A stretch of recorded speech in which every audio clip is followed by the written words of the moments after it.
Shri CR Radhakrishnan, താങ്കൾ നേരത്തെ SITയുടെ അന്വേഷണം തൃപ്തികരമാണ് എന്ന് സൂചിപ്പിച്ചു. EDയുടെ അന്വേഷണം കൂടി വരുന്നതിലൂടെ അതിന് കൂടുതൽ ശക്തി പകരും എന്നുള്ളതും സൂചിപ്പിക്കുകയുണ്ടായി. പക്ഷേ അതിനിടയിൽ താങ്കൾക്കറിയാം, ശബരിമലയിൽ നടക്കുന്ന കാലാകാലങ്ങളായി നടക്കുന്ന കെടുകാര്യസ്ഥതയും അഴിമതിയും ഒക്കെ ഇപ്പോഴും അത് തുടരുന്നു എന്നുള്ളൊരു പ്രവണത കൂടി താങ്കൾ സൂചിപ്പിക്കുകയുണ്ടായി. ഏറ്റവും ഒടുവിലായി ഈ തനത് കേരളീയ സദ്യ നൽകാനുള്ള തീരുമാനം പോലും വലിയ രീതിയിലുള്ള സാമ്പത്തിക ക്രമക്കേടുകളിലേക്ക് കൊണ്ടുചെന്നെത്തിക്കും എന്നുള്ള കാര്യത്തിൽ സംശയമില്ല എന്ന് തന്നെയാണ് പറയുന്നത്.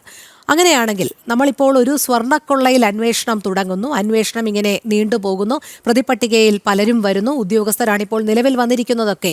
പക്ഷേ കൃത്യമായ ദിശകളിലേക്ക് എത്താതെ, ഇവർക്കൊക്കെ പിൻബലമേകുന്ന ഒരു രാഷ്ട്രീയ നേതൃത്വത്തിലേക്ക് എത്താതെ ശബരിമലയിൽ നടക്കുന്ന ഈ അഴിമതിയും കെടുകാര്യസ്ഥതയും കൊള്ളയും ഒക്കെ 100% നിർത്തലാക്കാൻ കഴിയില്ല എന്ന് തന്നെയാണോ കരുതേണ്ടത്? അതുതന്നെയാണ് ഞാൻ നേരത്തെ സൂചിപ്പിച്ചത്. നമ്മുടെ ഈ ഹിന്ദുധർമ്മ സ്ഥാപനങ്ങളുടെ ഇപ്പോഴത്തെ അവസ്ഥ ഇത് പരിശോധിച്ച് പരിഗണിക്കുമ്പോൾ ഇന്ന് കോടതി വാസ്തവത്തിൽ ആ ഉത്തരവിൽ കേസ് കേട്ടപ്പോൾ അവർ പറഞ്ഞിട്ടുണ്ട്, ഈ ദേവീ ദേവന്മാരുടെ താല്പര്യങ്ങൾ സംരക്ഷിക്കാൻ കോടതി പ്രതിജ്ഞാബദ്ധമാണെന്നാണ് പറഞ്ഞത്.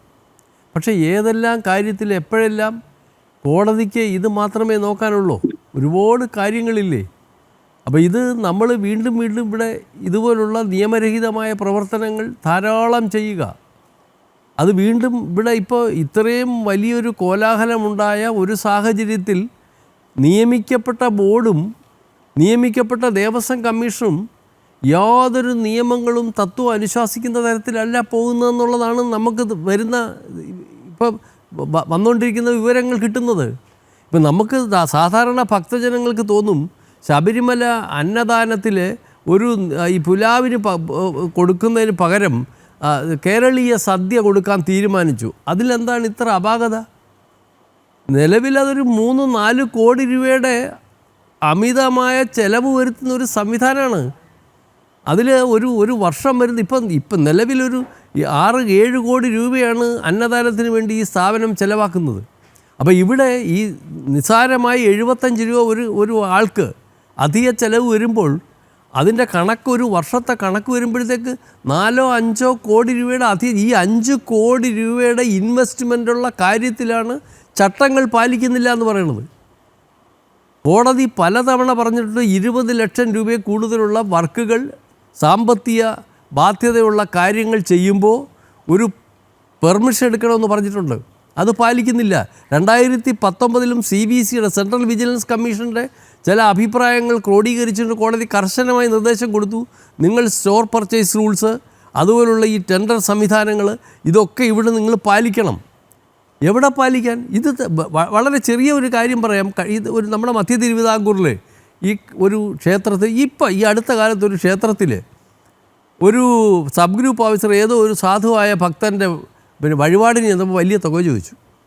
അയാൾ വിജിലൻസ് കംപ്ലയിൻറ്റ് കൊടുത്തു. അവർ പോയി പിടിച്ചു, കാശ് കൊടുത്തു പിടിച്ചു. അവൻ്റെ വീട് റെയ്ഡ് ചെയ്തപ്പോൾ ആ ക്ഷേത്രത്തിലെ താലി 10-25 താലിയാണ് അവൻ്റെ വീട്ടിൽ നിർത്തത്. അപ്പോൾ ഇത് നോക്കാൻ ആളില്ലെങ്കിൽ ഇവിടെ പിന്നെ എന്താണ് ഈ ബോർഡ് വന്നിട്ട് എന്ത് കാര്യം? അതാണ് ഞാൻ പലപ്പോഴും പറഞ്ഞത്.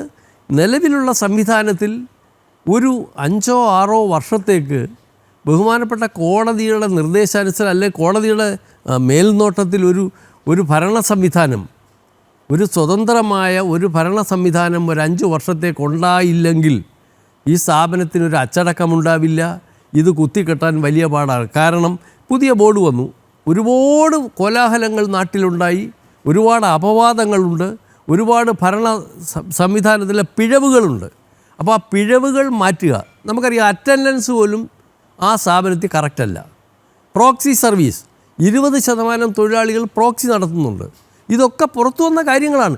ഇതൊന്നും പരിഹരിക്കുകയല്ല അവരുടെ മുമ്പിലുള്ള പ്രധാന വിഷയം. അവർക്ക് കേരളീയ സദ്യ കൊടുക്കുക, പായസം കൊടുക്കുക, പ്രഥമം കൊടുക്കുക, അവിടെ ഒരു 4-5 കോടി രൂപയുടെ അധിക എക്സ്പെൻസ് ഉണ്ടാകുക, അതിന് നിയമാനുസരണം ഉള്ള ചട്ടങ്ങൾ പാലിക്കാതിരിക്കുക. ഇതെങ്ങനെ ചെയ്യാൻ പറ്റും? അതാണ് അവർ ഗവേഷണം നടത്തുന്നത്. അപ്പോൾ അതാണിപ്പോൾ നാളെയോ മറ്റന്നാളോ അത് ഉണ്ടാവും. കോടതി നിയോഗിച്ചൊരു ദേവസ്വം കമ്മീഷനാണ്. വേലി ഇതുപോലെ വിളവ് തിന്നാൻ തുടങ്ങിയ നമ്മളെന്ത് ചെയ്യാൻ? ഇപ്പം ഇതിനേക്കാൾ വലിയ കുഴപ്പമാണ് ഇനി വരാൻ പോകുന്നത്. ഇപ്പം സ്വർണ്ണക്കൊള്ള ഇത് പറഞ്ഞു കണക്ക് കൂട്ടിയപ്പോൾ 4-5 കോടി രൂപയുടെ അപഹരണമായിരിക്കും, തെഫ്റ്റ് ആയിരിക്കും അവിടെ ഉണ്ടായി. അതിനേക്കാൾ വലിയ കുഴപ്പങ്ങളാണ്. ഏതാണ്ട് മലബാറിലൊരു അമ്പലം, മലബാറിലല്ല, ഏതാണ്ട് ആലുവ ആ ഭാഗത്ത് നെട്ടൂർ കോട്ടുകാവ് എന്ന് പറഞ്ഞൊരു അമ്പലമുണ്ട്. നമ്മുടെ കുറേ എഞ്ചിനീയർമാരൊക്കെ അവിടെ പോയി കുറേ സ്ഥലത്ത് അവിടെ ഒരു 8 കോടി രൂപയ്ക്കൊരു കല്യാണ മണ്ഡപം കിട്ടി. ഈ സ്ഥാപനത്തിന് വാർഷിക വരുമാനം 1 ലക്ഷം രൂപയാണ്. ഇതാര് നോക്കാൻ, ആര് ചോദിക്കാൻ, ആരോട് പറയാം? ഇതൊക്കെയാണ് പുതിയ ബോർഡിന് പരിശോധിക്കപ്പെടേണ്ട വിഷയങ്ങൾ.